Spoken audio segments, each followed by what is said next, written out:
I know the argument for the LGBTQ group is that he didn't say anything. Jesus said nothing about homosexuality. We know that's not true because in Matthew he mentioned those, marriages between a man and a woman, and he also condemned,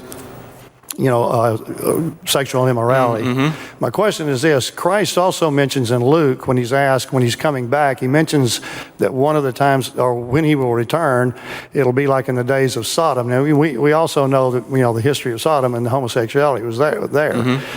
Would he have said that if that wasn't, in some sense, at least condemning homosexuality?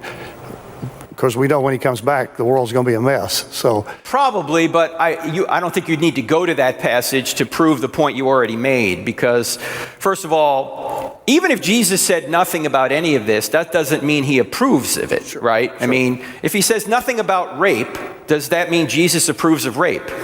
No, okay? So the argument from silence is not a good argument. Secondly, as you pointed out, Jesus actually does say that marriage is between a man and a woman in Matthew 19, and he also, in Mark 7 and probably elsewhere, maybe in Matthew, he says it's not what goes into a man that makes him unclean, but what comes out of a man that makes him unclean.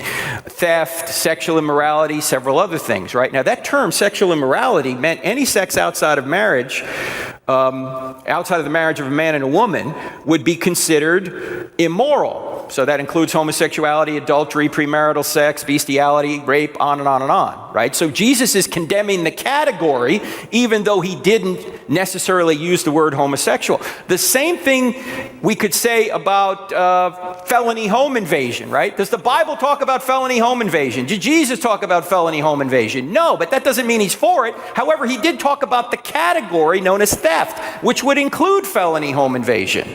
Right? Sure. So I think that would be the better way to argue, but your point might be well taken. Now, when we're saying this, we're talking about a behavior. We're not talking about people, okay? All of us are sinners.